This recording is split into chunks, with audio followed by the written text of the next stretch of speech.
Hi ரோக்லே, good afternoon. போருக்கு போயிட்டு வந்தாச்சு. அட்வொகேட்ஸ் எல்லாமே ப்ரொட்டஸ்ட்டில் இருக்காங்களாச்சு. அதனால அடுத்த மாதம் ஹியரிங் டேட்டு கொடுத்துட்டாங்க. எப்போ இருந்தாலும் அடுத்த மார்ச்சுக்குள்ளேயாச்சும் முடிஞ்சிரும் அப்படின்னு எதிர்பார்க்குற. ஸ்டார்ட் இருந்தால் எண்டு இருக்கும்ல, அதனால் டேக் இட் ஈஸி மாதிரி போயிட்டுருக்கேன் ரோக்லே. இப்போ நான் உங்களுக்கு ஒரு விஷயம் காமிக்கிறேன்.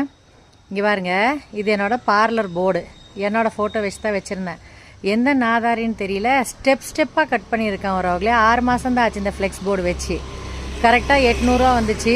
ஆட்டோக்கு ஒரு 200-300 செலவு பண்ணியிருப்பேன். 7 தடவை போய் கேட்டுட்டு, ஃப்ளெக்ஸ் கடைக்காரங்களும் இங்கே சூலூர் பொறுத்த அளவுக்கு பெரிய சீன் போடுவாங்க. 2 ஃப்ளெக்ஸு நம்ம செய்கிறோம், ஒரு 1600 வருது அப்படின்னா அதுக்கு 7 தடவை நடக்க வச்சுட்டே இருப்பாங்க. கஷ்டப்பட்டு ஆட்டோவில் போய் எடுத்துகிட்டு வந்து அப்புறம் இதை ஃபிக்ஸ் பண்ணுறதுக்கு ஒரு ஆளை கூப்பிட்டு ஃபிக்ஸ் பண்ணி எல்லாம் பண்ணால் பேக் கேமராவில் காமிக்கிறேன். எப்படி ஸ்டெப்பாக கட் பண்ணி வச்சுருக்கான் தெரியுமா? எந்த நாதாரின்னு தெரில, ஆனால் அவனுக்கெல்லாம் கையிலேயே கேன்சர் வந்து சாவான். எப்படி கட் பண்ணியிருக்கான் பாருங்கள்.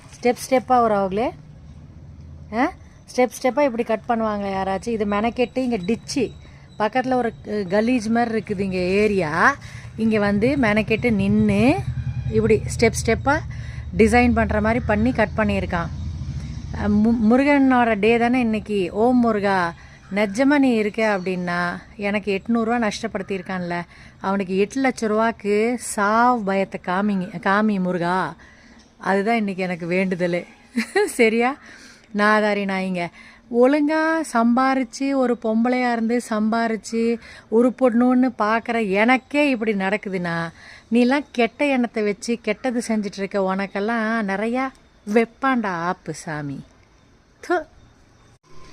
பாருங்க ரோக்லே, எப்படி ஸ்டெப்பு போட்டு கிழிச்சிருக்கான்னு பாருங்கள். ஸ்டெப்பாக இப்படி அறுத்து கிழிச்சிருக்கான்.